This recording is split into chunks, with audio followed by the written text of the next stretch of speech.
Hey, how's it going everyone? GC Performance here, back with another video. Today we're going to be taking a look at how to change out your ratchet system for the new DT Swiss 240, or actually I'm sorry, DT Swiss EXP hub. And so there are some questions on this that I get asked a lot.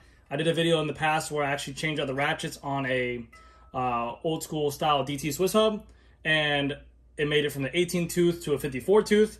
But now with this new EXP hub, which is what is coming stock on the new Revolve CLX wheels, it is a different tool you need to use. And even all the new EXP hubs like the DT Swiss 180 EXP, the 240 EXP, so on and so forth, you need a specific tool to remove this. There's no more plug and play like I used to do back in the day.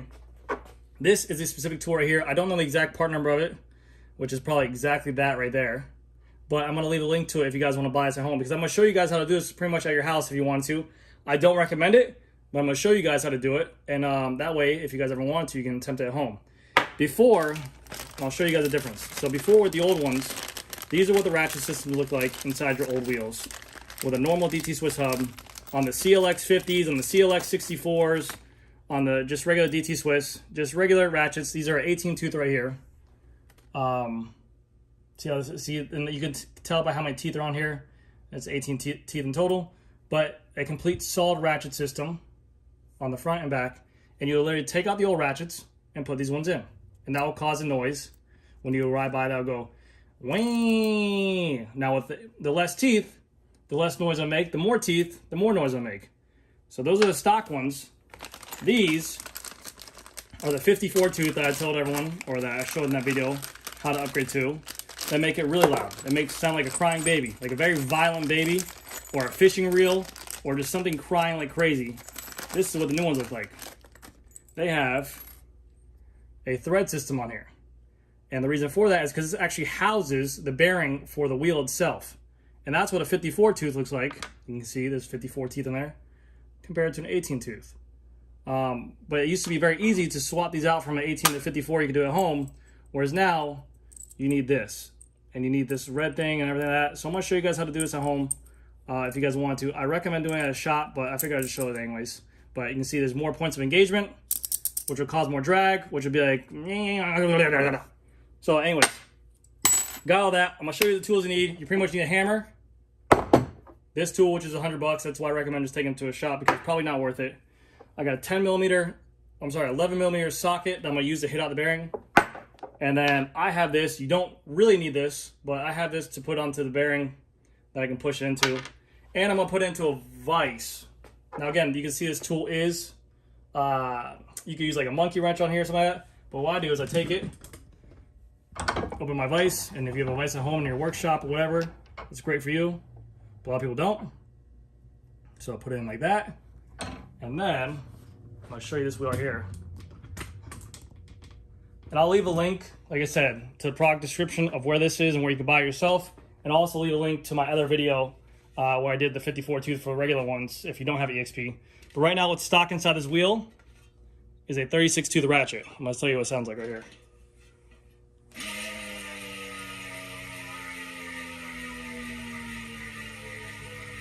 Now, inside here is a 36 tooth. And it's heavily coated with grease, which I'm going to show you. So we'll go here.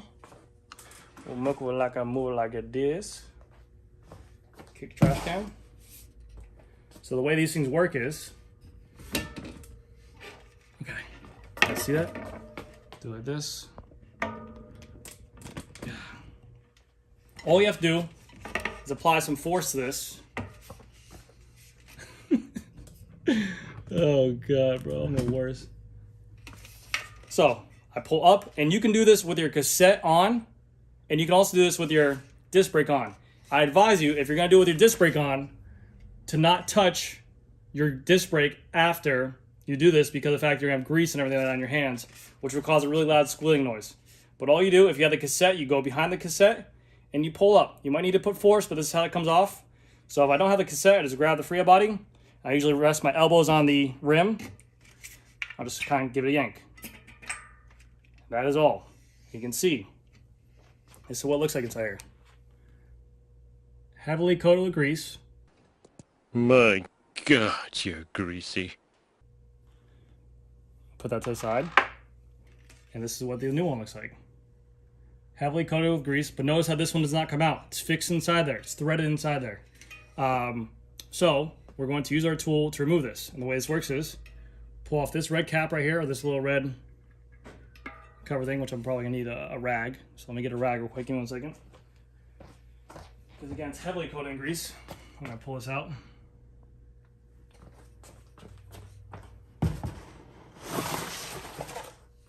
Right here.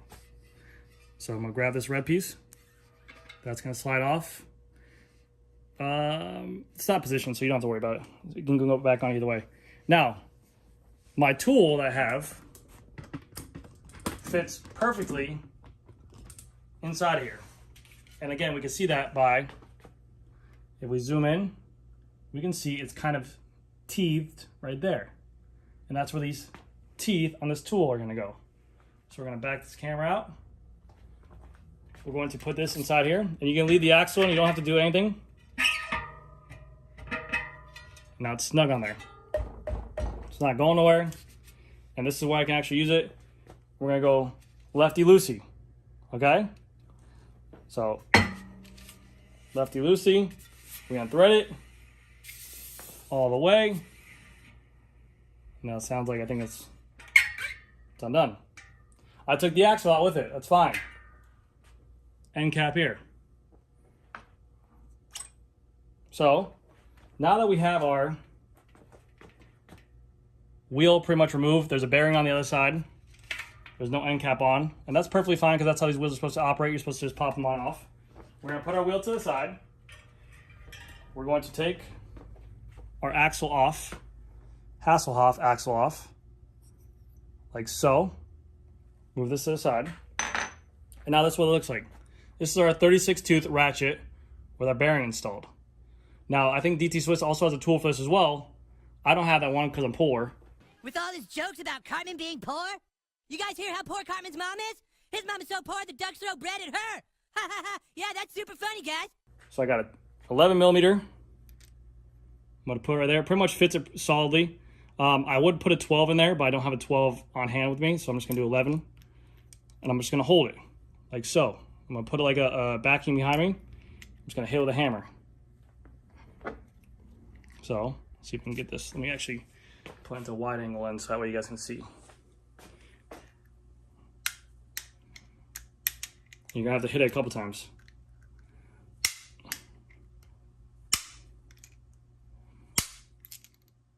You can see it's gonna start to budge a little bit.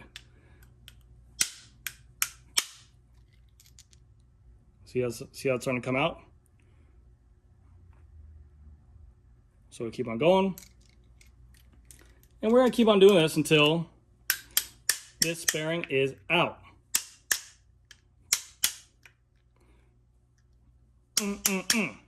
Ow.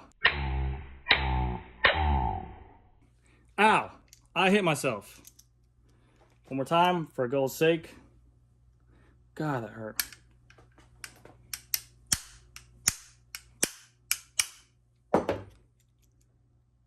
Okay. So now what I can probably do is, I don't feel like doing this right now. I'm going to go like this, grab this, give it like this. I'm gonna hit it like that. And you could hit it out like that, but I'm just lazy and I'm filming something, so I don't want to drag out too long, as you guys can tell. I'm just gonna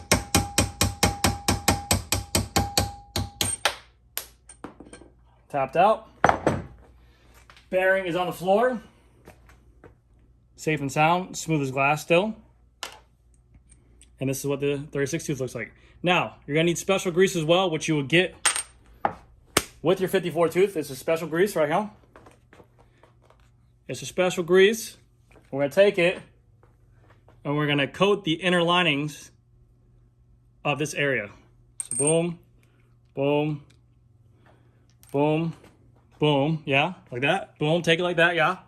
Yeah. Give me some. There we go. That's how you want it. And we're gonna take it with our finger, we're gonna spread it around a little bit. I wanna make sure it's all nice and lubricated so that way there's no resistance when pushing that bearing back in, because the worst thing you want is to hear a dry squealing noise inside there. And you can even coat the bearing, but the bearing already has a bunch of coat on there. Try not to get any grease on the teeth at first, because that is where you draw your noise from. If it's heavily coated with grease, it's going to be quieter of a hub. Keep that in mind. So now we have our bearing. Okay. You can put it here. Put it on top like this. And so, this is where you guys are going to probably be like, don't do it, GC Performance, you're going to break the bearing. I've done this a million times. You can just tap in, the bearing feels great. But I am fortunate enough to have a bearing press kit, which fits this bearing perfectly, so I don't have to damage the bearing. But I've also been in a pickle a bunch of other times where I've literally just taken this and kind of just give it a couple taps. I know the engineers out there are going to probably go crazy.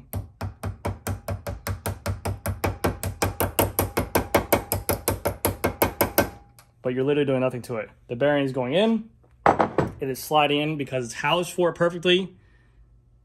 It's going in more and more. I can hit it more and more. There's no dents to this. You could use a rubber mallet if you want to. You can use whatever you like.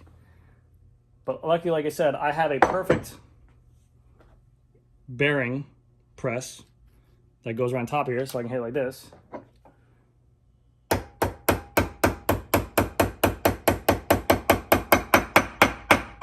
And you like that bottom out sound. That's the sound we want to hear. That's the sound we like. Bottom out. That's what our 54 tooth looks like. Smooth as glass. And it's butter now. So now what we're going to do is we're going to take our rim that we have, and we're going to insert this back into here. Like I said, if you do this with your disc brake, on, be very careful when putting this back in, because you can touch the rotor. My hands are very greasy. And we're going to take it, actually. I'm going to grab this tool first.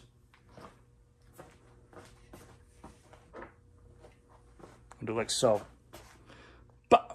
No. Bah. Boom. Take our tool. Insert it into here. Take our rim. And we're going to righty-tighty. And you want to make sure you cross fit. I'm just kidding. I'm just kidding.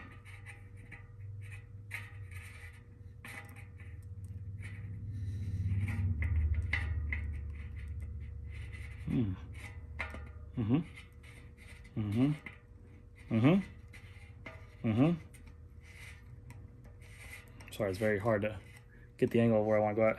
So that's on there like that. Now what I like to do is I like to take it, and I'm going to finish it off in the vise. So that's where that tool will come in hand. If you did have a vise at your house, you can just use your monkey wrench like I said. I'm going to put it like this. I'm going to grab this over here. Sorry for the lack of editing, guys. As you guys can tell, I'm not very video functional. Play a lot of video games, but I don't actually know how to do like the editing. And then we're gonna just kind of keep on going.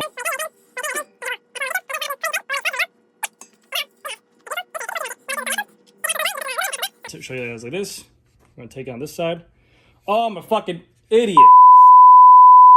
Alright, sorry about that. Take your axle first and put it through the hole.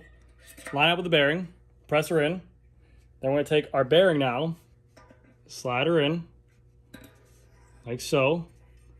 And now that the axle's installed properly, then we can go ahead and snug her up.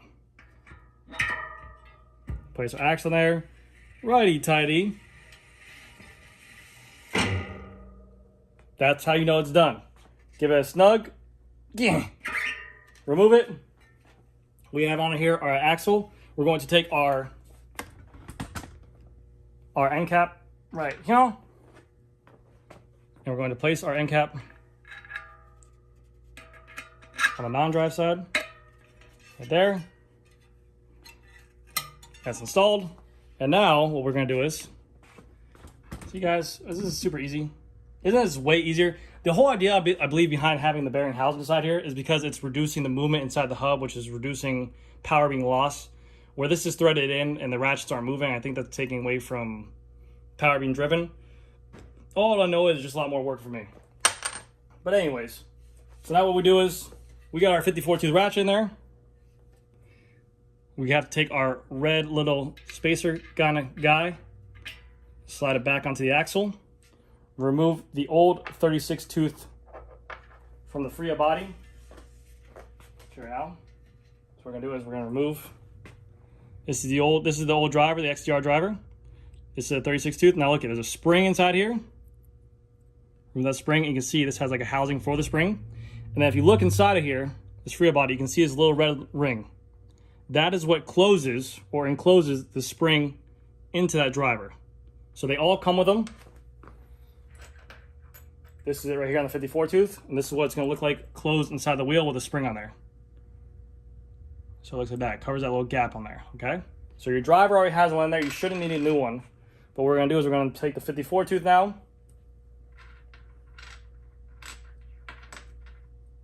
Boom, bada beep, bop. Spring down on top of the red.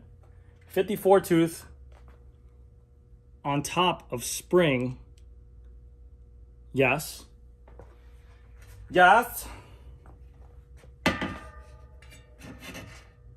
And we're gonna just politely screw that on. And now I put no lube on there just for the sake of the video of the difference of the sound test, but we're gonna do it right now. Oh my God, bro. Oh my God. All right, let's put our end cap on. And our end cap is what holds this FRIA body to that. There's a little O-ring inside this end cap. You can see there's a little O-ring groove on this axle. That's what caused that little snap on there, so we're gonna hit. Boom. Boom. Oh my God. Okay, so we heard the 36 tooth ratchet. I'm going to mark it in the YouTube video so you guys can hear the difference. I'll mark this 54 tooth. So 36 tooth was heavily greased. Sorry, excuse me. Pardon me. 36 tooth heavily greased with special grease. Okay. This is 54 tooth ratchet, not heavily greased. Here we go. Here comes a sound test for you guys.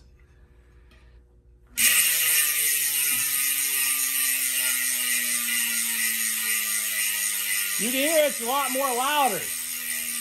Like I said, remember the reference I said of like a crying baby that's angry for milk? It sounded like someone just complaining. It definitely would tell riders how to get out of your way, or like if you want to make friends on the bike, that's like the best thing to do is like go up to a random person behind them and just start doing that, just like really loud. And whenever they look back at you, just like don't show any facial expression, and they'll definitely be your friend. But that's how you guys do that. I'm sure this is a very lengthy video, but hopefully you guys enjoyed it. I just want to kind of show it to you guys. Yeah, I figured why not explain it. If you guys have any questions, leave them down in the comment section. I always recommend you take them to a shop to do this because I don't want to see your hack jobs come to my store to do it, and then I have to tell you have to buy bearings or an axle or stuff like that. But for you people who are not handicapped, for the people who are mechanically inclined, I don't know why I said that. For people who are mechanically inclined and want to take a shot at it, go for it. Okay? So, that's the end of this video. Let me know what you guys think. If you guys enjoy this video, please leave a like on it. If you guys did not enjoy this video, please leave a dislike on it. If you guys hate me, leave a comment. I would greatly appreciate it. But that's it for this video, and I'll see you guys in the next one. Bye, friends. See you guys later. See you guys later. Bye, friends. I'll see you guys later. I'll call you guys tomorrow. All right? Bye. See you guys later. Bye.